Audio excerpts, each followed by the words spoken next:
নমস্কার, কেমন আছেন আপনারা? আশা করি প্রত্যেকেই ভালো আছেন। আজকে আমরা অন্য একটা প্ল্যানেট নিয়ে আবার একটা আলোচনায় প্রবেশ করব। দেখুন, আজকে আমরা একটা প্ল্যানেট নিয়েছি। সেই প্ল্যানেটটি কে? সেই প্ল্যানেটটি হলো চন্দ্র। খুব ভাইটাল একটা প্ল্যানেট। দেখুন, চন্দ্র আমাদের জন্মকালীন যে সময় চন্দ্র যে রাশিতে অবস্থান করে আমরা সেই রাশির অধিকারী হই। অর্থাৎ চন্দ্র যদি বৃষ রাশিতে থাকে আমরা বৃষ রাশির মালিক হব, আর কারো যদি চন্দ্র কন্যাতে থাকে তার মানে তিনি কন্যা রাশির লোক। অর্থাৎ চন্দ্র যে রাশিতে অবস্থান করে তাকে বুঝে নিতে হবে তার সেইটি রাশি। কিন্তু বিষয় হচ্ছে, লগ্ন থেকে চন্দ্রকে যদি আমরা হিসেব করি তাহলে সে কোনো না কোনো একটি ভাবের কারক গ্রহ হিসেবে বর্তাবে।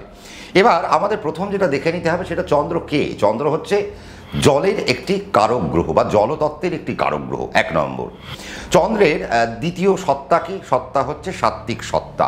তার মানে এটি একটি সাত্ত্বিক প্ল্যানেট। তার মানে দেখুন, চন্দ্রের মধ্যে কি থাকলো? একটা সত্য গুণাবলী থাকলো। তার মানে চন্দ্র অত্যন্ত সাত্ত্বিক। তার মানে তিনি রজসিক না, তিনি তামসিকও না, তিনি একজন সাত্ত্বিক অর্থাৎ সাধুর মতো একটি প্ল্যানেট। কিন্তু সোয়া দুদিনে সে একটা ঘর থেকে আরেকটা ঘরে ছটফট করতে করতে চলে যায় বা দৌড়ে দৌড়ে চলে যায়। এটাও মাথায় রাখতে হবে। বর্ণ কি এই চন্দ্রের? চন্দ্রের বর্ণ বৈশ্য। তার মানে আজকে দেখতে হবে যে চন্দ্রের বর্ণ যখন বৈশ্য, তার মানে চন্দ্র আমাদের কি দেখছে? চন্দ্র আমাদের ব্যবসায়িক জায়গাগুলোকে দেখে যাচ্ছে। অর্থাৎ আমাদের ভেতরের যে ফিনান্সিয়াল ট্রানজাকশান, এই ফিনান্সিয়াল ট্রানজাকশানকে কোথাও না কোথাও চন্দ্র লোকেট করে যাচ্ছে। এবার আমরা চন্দ্রকে নিয়ে কেন আজকে আমার এই টপিক, তার কারণ হচ্ছে আমাদের ছোট ছোট ছেলে মেয়েদের আমরা দেখি জন্মের পর থেকে তারা যখন ক্লাস 5, 6, 7, 8, 9, 10 অবধি যখন পড়াশুনো করছে, একটা ছটফটানি, একটা চঞ্চলতা, পড়ার প্রতি মন না বসা। দেখুন, চন্দ্র কাকে রিপ্রেজেন্ট করে? চন্দ্র আমাদের মনকে রিপ্রেজেন্ট করে যাচ্ছে।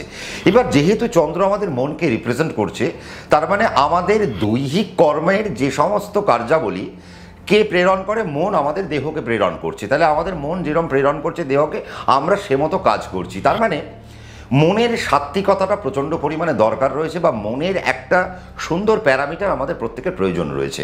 চন্দ্রের আমাদের যখন শাস্ত্র আমরা যখন পড়ছি তখন আমরা চন্দ্রকে নিয়ে আমাদের বলা হচ্ছে চন্দ্রের দুটি প্লেসমেন্ট খুব নেগেটিভ প্লেসমেন্ট। 1 নম্বর কি? 1 নম্বর হচ্ছে ষষ্ঠ ভাবস্থ চন্দ্র, অষ্টম ভাবস্থ চন্দ্র আমাদের জাতক এবং জাতিকাকে নেগেটিভ সত্তার মধ্যে এগিয়ে নিয়ে যায়, বা নেগেটিভ সত্তা দিতে দিতে দিতে দিতে তার জীবনে সে এগিয়ে নিয়ে যাবে।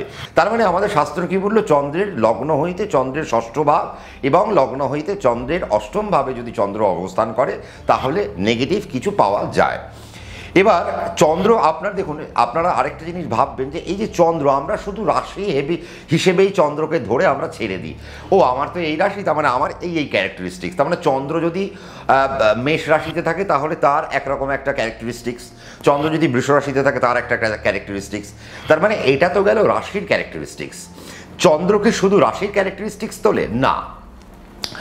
আপনার যদি মেষ লগ্ন হয়, তার মানে আমি যদি ধরি কালপুরুষের, দেখুন কালপুরুষ যদি আমরা ধরি, কালপুরুষের প্রথম ভাবকে, কালপুরুষের প্রথম ভাব হয়ে গেল মেষ রাশি। এবার কালপুরুষের যদি প্রথম ভাব যদি মেষ হয় তাহলে দ্বিতীয় হলো বৃষ, তৃতীয় হলো মিথুন, চতুর্থ হলো কর্কট। আমরা দেখব কি যে কর্কট রাশির মালিক বা কর্কট রাশির স্বামী হলেন কে? কর্কট রাশির স্বামী চন্দ্রদেব বা এই চন্দ্রগ্রহ। তার মানে কালপুরুষের চতুর্থ ভাবকে দেওয়া হয়েছে চন্দ্রের স্থানকে। চন্দ্রকে কোথায় স্থান দেওয়া হয়েছে? কালপুরুষের চতুর্থ ভাবে। আমরা চতুর্থ থেকে কি বিচার করি? চতুর্থ থেকে আমরা মা বিচার করি, চতুর্থ থেকে আমরা মন বিচার করি, চতুর্থ থেকে আমরা বাহন বিচার করি, চতুর্থ থেকে আমরা সফলতা বিচার করি। এই যে সফলতা কথাটা আমার যে আসলো, সফলতা নির্ভর করে কার উপর? সফলতা নির্ভর করে আমাদের ডেডিকেশনের উপর। ডেডিকেশন নির্ভর করে কার উপর? ডেডিকেশন নির্ভর করে কি? অর্থাৎ আমাদের ভিতরের সত্তা কেমন, আমরা যে কাজটা করছি সে কাজটা কি মন দিয়ে করতে পারছি। যদি আমরা সে কাজটা মন দিয়ে করি তাহলে তার একটা সফলতা আমরা দেখতে পাবো এবং পরিশেষে গিয়ে আমরা তার একটা উপহার কুড়োতে পারি। কিন্তু যদি আমরা যদি কাজটা ভালো করে না করতে পারি, মন দিয়ে যদি না করতে পারি, তাহলে কাজে আমাদের সফলতা আসবে না। এজন্য কালপুরুষের চতুর্থ ভাবে কি দেওয়া হয়েছে? চন্দ্রকে দেওয়া হয়েছে। চন্দ্র মমতার কারক গ্রহ, মায়ের কারক গ্রহ, বা মাতৃত্বের কারক গ্রহ, মমতাময়ীর কারক গ্রহ, বা সে ডেডিকেশনের কারক গ্রহ। কেন মমতা? তার কারণ ভালোবাসা। অর্থাৎ আমার যদি একটা কাজে ভালোবাসা না থাকে, আমি সেই কাজে আমি এগোতে পারবো না। আজকে আপনি আপনার বাচ্চাকে বললেন তুমি বাবা বায়োলজি নিয়ে পড়াশোনা করবে, কিন্তু তার হয়তো বায়োলজিতে সে বায়োলজি নিয়ে ভালোবাসে না, তার মানে সে কিন্তু আর এগোতে পারবে না। তার একটা কন্ট্রাডিকশনের মধ্যে সে পড়ে যাবে, একটা বিপরীত সত্তার মধ্যে সে পড়ে যাবে। যখনই সে বিপরীত সত্তার মধ্যে পড়ে গেল, তখন সে আর এগোতে পারল না। তার মানে এই যে এগোতে না পারার পেছনের কারণ হিসেবে আমাদের দেখানো হচ্ছে চতুর্থ ভাব। তাহলে চতুর্থ ভাবের কারক গ্রহ কোথায় বসে রইল? এটা গেল আমাদের 1 নম্বর। তার মানে কালপুরুষের চতুর্থ আমাদের দেখে নিতে হচ্ছে তাকে চন্দ্র, এবং সেই চন্দ্র যদি আমাদের ন্যাটাল চার্টে খারাপ থাকে তাহলে, বা সেই চন্দ্র ন্যাটাল চার্টে যদি কোনো না কোনোভাবে যদি একটা নেগেটিভ পর্যায়ে পড়ে যায়, তাহলে আমাদের দৈনন্দিন জীবনের যে যাত্রাপথ, বা আমাদের জীবনের যে সফলতার যে যাত্রাপথ, সেই যাত্রাপথ কোথাও না কোথাও আঘাতপ্রাপ্ত হতে পারে। গেল। এবার আমাদের দেখে নিতে হবে কি, দেখুন আপনাদের কোথাও না কোথাও একটা লগ্ন থাকে। আপনারা প্রত্যেকেই যে মেষ লগ্নের অধিকারী হবেন তা তো নয়, আপনাদের কোনো না কোনো একটি লগ্ন আপনাদের হবে। আপনি জন্মছক খুললেন, এই জন্মছক খোলার পর দেখলেন আপনার মিনে লং লেখা রয়েছে, অ্যাসেন্ডেন্ট, অর্থাৎ আপনি মীন লগ্নের অধিকারী। এবার আমাদের যেটা দেখতে হবে, আমাদের কেউ মীন লগ্নের হতে পারি, কেউ আমরা ধনু লগ্নের হতে পারি, কেউ মেষ লগ্নের হতে পারি, কেউ বৃষ লগ্নের হতে পারি, কেউ কর্কট লগ্নের হতে পারে, কেউ কন্যা লগ্নের হতে পারে। তার মানে 12টা রাশির কোনো না কোনো একটা লগ্ন আমরা পাই, একটা লগ্ন পাই আর একটা রাশি পাই। এবার যেটা দেখে নিতে হবে আপনি কোন লগ্ন পেয়েছেন। আপনার লগ্ন থেকে চন্দ্র কোন ভাবের কারক গ্রহ। দেখুন চন্দ্র, আমাদের তো সব শাস্ত্র কি বলছে? শাস্ত্র বলছে সবসময় একটা প্ল্যানেটকে দেখতে হবে তার যে গভীরতা, সেই গভীরতার উপর, এবং সেই গভীরতাটা কি হবে, সেই গভীরতাটা আমরা পরিমাপ করব সে কোন ভাবের কারক গ্রহ, কোন ভাবে গিয়ে বসেছে, এবং সেই ভাবটি কি তার মিত্র না শত্রু।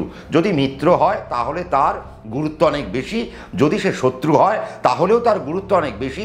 তাহলে শত্রুর জায়গা থেকে সেই চন্দ্রকে আমরা কি করে কাজে লাগাতে পারি, তার একটা হিসেব নিকেশও আমাদের কিন্তু একটা বের করে আনতে হয়। তার মানে যেটা আমরা কি বললাম, যে আপনার যেটি লগ্ন, সেখান থেকে চন্দ্রের যে ঘরটি, অর্থাৎ কর্কট রাশি আপনার কোন ভাবের কারক গ্রহ, বা কর্কট রাশি আপনার কোন ভাব পড়ছে।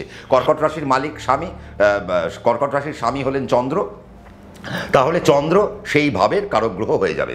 আজকে ধরে নেওয়া যাক তর্কের খাতিরে আপনার হয়তো ধনু লগ্ন, তাহলে ধনু যদি আপনার লগ্ন হয়, এই লগ্নকে যদি আপনি 1 ধরেন, তাহলে দেখবেন কর্কট অবধি আপনি যখন পৌঁছবেন তখন সেটি 8 নম্বর ঘর হিসেবে দাঁড়াচ্ছে।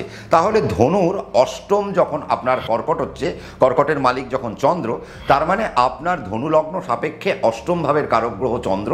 তার মানে সেই চন্দ্র আপনার রাশি, আপনার মন সব মানলাম, বাট সে কিন্তু আপনার অষ্টমের কারক তুলছে, সে কিন্তু আপনার অষ্টমের কারক গ্রহ, অষ্টমপতি সে। তাহলে অষ্টমপতি যখন, সে আপনার রোগ, ঋণ, রিপু, জ্বালা, বাধা, বিপত্তি, সুস্থতা, অসুস্থতা, আপনার জীবনের কত আয় উন্নতি, আপনার স্থাবর অস্থাবর সম্পত্তি, আপনি জীবনে কতটা রোজগার করতে পারবেন বা পারবেন না, তা নির্ভর করে ওই অষ্টমপতির উপর। এবার এই কর্কট রাশির যে আপনার যে কর্কট রাশি আপনার অষ্টম ভাব, তাহলে আপনার এই চন্দ্র কোন রাশিতে গিয়ে অবস্থান করছে। তার মানে আপনার যেটি রাশি, চন্দ্র সেই জায়গায় গিয়ে আপনার অবস্থান করছে। আপনার ধরে নেওয়া গেল ধনু যদি লগ্ন হয়, আপনার অষ্টমপতি যদি চন্দ্র হয়, আর সেই চন্দ্র আপনার যদি চতুর্থ ভাব অর্থাৎ মিনি লগ্নে গিয়ে যদি বসে থাকে, তাহলে মীন রাশিতে গিয়ে যদি বসে থাকে, তাহলে লগ্ন হইতে সে চতুর্থ ভাবে গিয়ে বসলো, অষ্টমপতি চতুর্থে বসলো। চতুর্থে যদি বসে তার মানে কি হচ্ছে, আমি আবার চতুর্থ কি বোঝালাম, মায়ের জায়গা, মাতৃত্বের জায়গা, মামাবাড়ির জায়গা, আমাদের সফলতার জায়গা, প্রাথমিক এডুকেশনের জায়গা, অর্থাৎ আমাদের প্রাইমারি এডুকেশন কেমন হবে তাও কিন্তু নির্ভর করবে কোথা থেকে, আমাদের চতুর্থ ভাব থেকে। এই চতুর্থভাবে কে বসে রইল, এই চতুর্থভাবে আপনার অষ্টমের চন্দ্র বসে রইল। তাহলে এই চতুর্থভাবে যদি অষ্টমের চন্দ্র বসে, তার মানে সে বাধা প্রাপ্ত একটি চন্দ্র, তার মানে সে বাধক গ্রহ হিসেবে আপনার চতুর্থভাবে বসে রইল। তার মানে আপনার চতুর্থ ভাবকে সে আস্তে আস্তে নষ্ট করতে চেষ্টা করবে। ধরে নেওয়া যাক আপনার সন্তানের ধনু লগ্ন মীন রাশি, তার মানে আপনার সন্তানের ধনু লগ্ন সাপেক্ষে অষ্টমপতি চতুর্থে গিয়ে বসে রয়েছে। প্রাইমারি এডুকেশন, তার মানে তার নেগেটিভ পর্যায়ে চলে যেতে পারে। তার মানে তাকে আমাদেরকে রক্ষা করতে হবে কোন জায়গায়, যে বাবা তোমার যেন ক্লাস 10 অবধি বা ক্লাস 12 অবধি পড়াশোনায় যেন কোনো রকম হ্যাকলমেন্ট না হয়, কোনো রকম যেন কোনো রকম যেন অসুবিধা না হয়, কোনো রকম যেন অসংলগ্ন যেন পড়াশুনো যেন না হয়, এই জায়গাটা আমাদের কিন্তু দেখে নিতে হবে। আজকে আপনার অষ্টমপতি যদি আবার অষ্টমে চলে যায়, দেখুন আজকে যখন আমরা শাস্ত্র পড়ছি, চন্দ্র যদি ষষ্ঠে থাকে বা চন্দ্র যদি অষ্টমে থাকে, পায়ের নখ থেকে শুরু করে মাথার চুল অবধি বা মাথার চুল থেকে পায়ের নখ পর্যন্ত সব রকমের রোগ তার হতে পারে, বা রোগের কারণে সে তার জীবনের সফলতার মুখ দেখলই না, এমনও কিন্তু একটা সম্ভাবনা থেকে যায়। দেখুন চন্দ্রের কারকতা কি? চন্দ্র জলতত্ত্বের একটা কারক গ্রহ। এবার আমাদের একটা জিনিস আমাদেরকে ভাবতে হবে, আমাদের অগ্নি, পৃথিবী, বায়ু, জল, আকাশ। আকাশ হচ্ছে আমাদের লক্ষ্য, তাহলে আকাশের দিকে আমাদেরকে ছুটতে হয়। আর এই যে আকাশের দিকে যে আমরা ছুটবো, এই আমাদের লক্ষ্যের দিকে যে আমরা ছুটবো, তার জন্য আমাদের চারটে তত্ত্বের উপর দিয়ে দৌড়তে দৌড়তে যেতে হবে, চারটে তত্ত্ব পার করে করে যেতে হবে। সেই চারটে তত্ত্ব কি? অগ্নি, পৃথিবী, বায়ু, জল। তার মানে চন্দ্র কোন তত্ত্বে বসে রইল? আজকে আমাদের জন্মছকে মেষকে অগ্নি দেওয়া হয়েছে, বৃষকে পৃথ্বী দেওয়া হয়েছে, মিথুনকে বায়ু দেওয়া হয়েছে, কর্কটকে জল দেওয়া হয়েছে। এরকমভাবে অগ্নি, পৃথ্বী, বায়ু, জল, অগ্নি, পৃথ্বী, বায়ু, জল, মীন অবধি গিয়ে শেষ হচ্ছে। চন্দ্রের কারকতা কি? আমরা কি বোঝালাম? চন্দ্রের কারকতা হলো জলতত্ত্বের সে একটা কারক গ্রহ। তার মানে জলতত্ত্বের কারক গ্রহ সে যদি অগ্নিতত্ত্বে চলে যায়, তখন সেই চন্দ্র কি প্রভাব বিস্তার করবে? জলতত্ত্বের কারক গ্রহ যদি বায়ুতে থাকে, তখন সে কি প্রভাব বিস্তার করবে? জলতত্ত্বের কারক গ্রহ যদি পৃথ্বীতে যায়, তাহলে সে কি প্রভাব বিস্তার করবে? বা জলতত্ত্বের কারক গ্রহ যদি জলতত্ত্বেই থাকে, তাহলে সে কি প্রভাব বিস্তার করবে? জল যদি আগুনে যায়, তাহলে আগুনের যে কারকতা আছে সেটা নষ্ট হয়ে যায়। দেখুন আজকে যখন মেষ রাশির গল্প বলি আমরা, ধনুরাশির গল্প আমরা বলবো, সিংহ রাশির আমরা গল্প বলবো, চন্দ্র হলো জলের কারক গ্রহ। সে যখন একটা রাশিতে গিয়ে অবস্থান করে, তার মানে বুঝতে হবে সেই রাশির অগ্নিত্বকে সে কিন্তু কমিয়ে দিচ্ছে। তার মানে আপনার রাশির যে এনার্জি, সে এনার্জিকে সে প্রথমেই সে কিন্তু খর্ব করে দিল। তার মানে আপনার যাত্রা প্রথম শুরু হবে কি? তার মানে যাদের মেষ রাশি, সিংহ রাশি আর ধনুরাশিতে যাদের জন্ম, তাদের যাত্রা কি হবে? তাদের জীবনের যাত্রা শুরু হবে যে আমি জন্মালাম যখন এই রাশির আন্ডারে, তখনই আমি আমার শরীরের যে তেজ, সেই তেজ বা অগ্নিত্ব, সেই অগ্নিত্বকে একটু কমিয়ে ফেললাম। কেন? চন্দ্র যেহেতু ওই রাশিতে এসে বসলো, তার মধ্যে জল রয়েছে, সেই জল গিয়ে আগুনের মধ্যে পড়বে, তাহলে আগুন একটু নিভে যাবে। তার মানে আমি এই রাশি পেলাম ঠিকই, কিন্তু নিবন্ত আগুন, তাহলে সেই আগুনকে জ্বালাতে হবে। আজকে আমরা যে এপিসোডটা করছি, এপিসোডটা কিন্তু চন্দ্র নিয়ে। এবার আপনাদের একটা জিনিস মাথায় রাখতে হবে যে আপনারা যদি স্কিপ করে যান, ভিডিওটা যদি পুরো না দেখেন, আপনাদের কিন্তু কিচ্ছু বুঝতে পারবেন না, একদম মাথার উপর দিয়ে চলে যাবে। কিন্তু ভীষণ কঠিন একটা সাবজেক্ট, আমি অনেক সরল করে বলার চেষ্টা করেছি। আর এই যে অনুষ্ঠানটা, আমি অনেক বড় একটা অনুষ্ঠান করেছি, অর্থাৎ প্রায় 1.5-2 ঘন্টার একটা অনুষ্ঠান আমি এক নাগাড়ে বলে গেলাম। কিন্তু বিষয়টা আপনারা পাবেন ধীরে ধীরে, অর্থাৎ এপিসোড ওয়াইজ আপনারা পাবেন। আপনাদের কিন্তু প্রত্যেকটা পর্বে আপনাদের লক্ষ্য রাখতে হবে, তার কারণ আমি 1 থেকে দ্বাদশ পর্যন্ত চন্দ্র কীভাবে থাকলে কি কি ফল দিতে পারে, তার একটা ইন্ডিকেশন আপনাদের কাছে তুলে ধরার একটা প্রয়াস করেছি। এবার আপনারা তো সেটা বাকি কমেন্ট করবেন যে কেমন লাগছে, কি কি শুনতে চাইছেন, আপনার মাথায় আর কি কি ভাবনা আসছে, কি কি শুনতে চাইছেন চন্দ্রকেন্দ্রিক, একটু কমেন্টস করে জানালে আমার পক্ষে খুব সুবিধা হয়।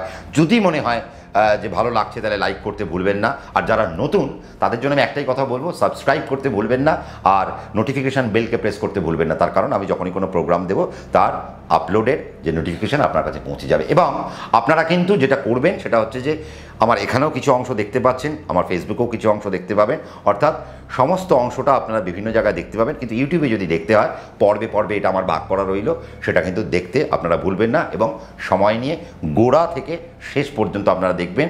যেখানে যেখানে অসুবিধে হচ্ছে কমেন্ট করতে ভুলবেন না, আমি নিশ্চয়ই আপনাদেরকে বুঝিয়ে দেবো। প্রত্যেকে ভালো থাকবেন, সুখে থাকবেন, শান্তিতে থাকবেন। রাত্রি 9টায় সম্রাট দা হাজির থাকতে। আপনারা থাকছেন তো? নমস্কার।